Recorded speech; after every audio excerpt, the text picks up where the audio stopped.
Saudações aí, meu pensador, minha pensadora, tudo bem? Espero que esteja tudo bem. E a gente vai se encontrando aqui por esses meios internéticos, cibernéticos, virtuais, e a gente vai falar aí um pouco rapidamente da relação da Declaração dos Direitos Humanos, tá? Nesse primeiro momento aqui eu vou dar uma perspectiva mais histórica, depois eu vou dar uma perspectiva mais assim fundamentada no que é realmente, para a gente fazer essa relação dentro do processo político, do processo prático mesmo que a gente tem vivido, beleza? Então, vamos embora. Ó, primeira coisa assim, a ideia de humanidade não é uma ideia simples, não é uma coisa que surgiu assim com o homem. O homem nem sempre se viu como igual, né? Então, a ideia de humanidade é uma ideia relativamente assim nova. A gente imaginar que o grupo de pessoas que vivem na Terra são os humanos, né?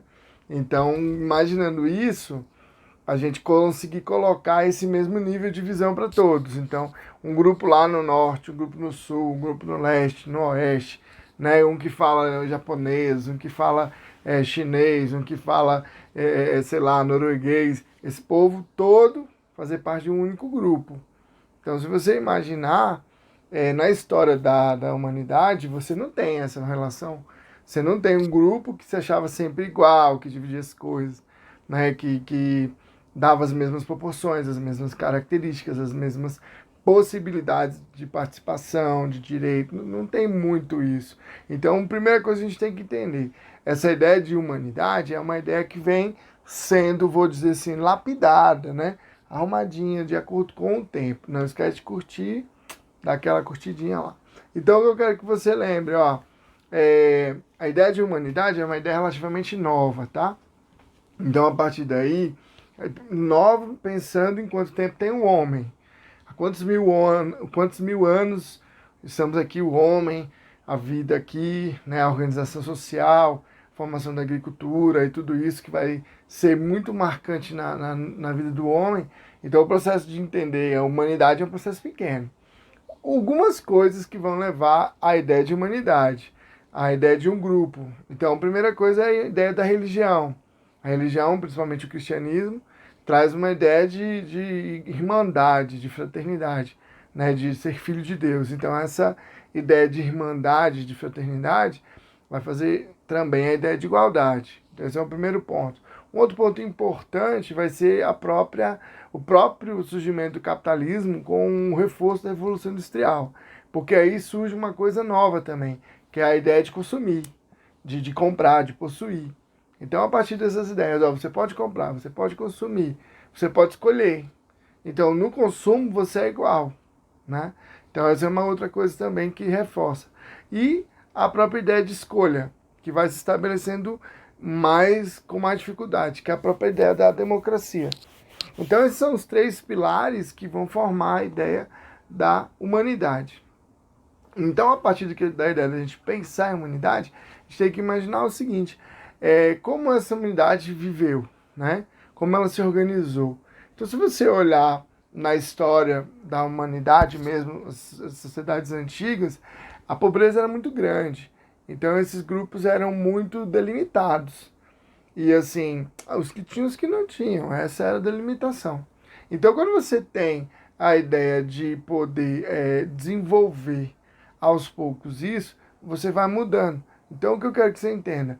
Nessa sociedade muito simples, muito pobre, é natural uma desigualdade. Então, você sempre tem castas ou classes, né, ou algum tipo de equiparação, estratificação nas sociedades antigas. E para eles era tudo certo, porque não estou dizendo que é bom, hein? Estou dizendo que aconteceu. Aconteceu por quê? Porque um grupo tinha acesso e o outro não tinha. E aí a gente começou a pensar que, né, a gente imagina que isso não era uma coisa tão problemática. Então, o que vai acontecer a partir daí? Você começa a perceber que conforme a organização vai aumentando e o homem vai criando mais autonomia, mais reflexão de si, das suas características, aí ele vai começar a perceber, né, a sua influência política, seu poder e principalmente o que ele pode ou não fazer em grupo. Então é legal você entender uma coisa que é fundamental. O homem começa a se organizar e ele se organizando começa a ter mais poder e esse poder vai dar mais espaço e aí a gente começa a pensar numa ideia de decisão. Beleza? O que vai acontecer? A gente vai ter, a partir daí, dessa verificação de homem, a ideia, então, de pensar no que os homens podem ou não fazer, vivendo em comunidade, tá? E, então, a gente começa a pensar em direitos humanos, beleza? Então, o que acontece? O documento mais antigo que a gente tem é a ideia do cilindro de Ciro, né? Então, Ciro foi um rei, né, que conquistou lá a Babilônia, um rei persa, e ele fez uma coisa muito interessante, que é marcado como o direito humano, né, como o início, o primeiro grande movimento, que ele libertou todos aqueles que eram escravos, permitiu a liberdade religiosa e permitiu também a participação política ali determinada, em alguns aspectos. Então você vê, ó, em 1200, estou colando aqui, em 539 a.C. Então é o primeiro registro que a gente tem em argila, num material assim bem rudimentar, desse cilindro escrito, né, que foi determinando então essas leis que vão ser importantes, né, para a definição do que vai ser homem. Então foi uma ideia de respeito ao próximo. E esses artigos aí criados por Ciro são os primeiros, do 1 ao 4, mais ou menos, dos direitos humanos. Então você entende aí como é importante, né, essa definição de uma preocupação de um rei com o grupo, né, que nem era o súdito dele, né? Então é importante você analisar isso. E aí, com o passar do tempo, você vai tendo um pouco do próprio direito romano, baseado bastante nas questões racionais e naturais, né? Então, costumes que teríamos naturalmente, que de repente nem estão escritos, então esses também são importantes na definição dos direitos humanos, dos direitos dos grupos. Depois a gente vai ter, mais lá na frente, um período fundamental, né, que é a assinatura da Carta Magna. Então, quando na Evolução Gloriosa a burguesia e a nobreza inglesa, né, conseguem fazer o rei assinar, com muita dificuldade, a Constituição, então começam aí a garantir direitos. Depois você tem a petição de direitos, né? Então, nessa petição de direitos, você começa a estabelecer alguns direitos muito importantes, como, por exemplo, propriedade, como, por exemplo, a prisão justa, o direito do habeas corpus, o termo latino para corpo livre, ou seja, do indivíduo não ficar preso, né? Ele manter a sua liberdade. Então, esses direitos foram conquistados aí a partir dessa determinação da petição de direitos, né? A partir, então, você começa a ter um processo de revolução.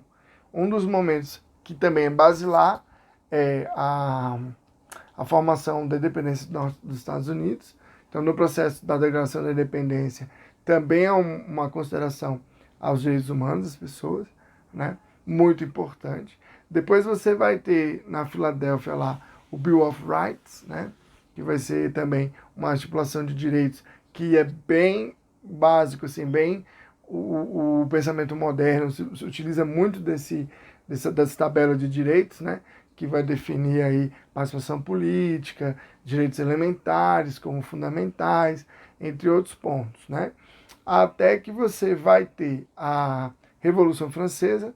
Na Revolução Francesa, a Declaração dos Direitos do Homem e do Cidadão, sendo uma obra também fundamental que é para a história da República Moderna.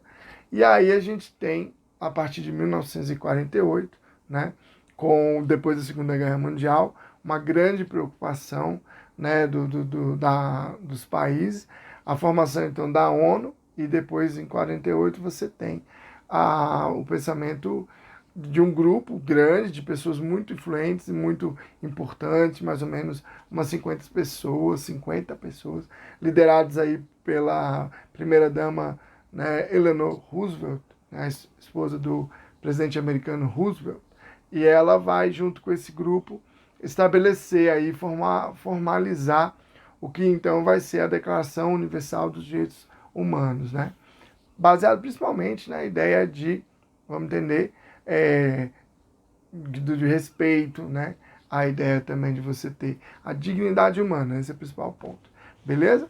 Então, basicamente, você vai levando assim, né, os direitos humanos formados a partir de 1948, e aí você tem os países que são signatários, ou seja, que aceitam valorizar e respeitar os direitos humanos. Alguns países não aceitam, tem outro tipo de característica. Agora, o Brasil é peculiar porque não só ele é signatário, como ele coloca na Constituição diversos aspectos de direitos humanos, né? Como a gente falou dos direitos sociais, né? No artigo 6º, os direitos fundamentais, no artigo 5º, os direitos políticos, e aí vai.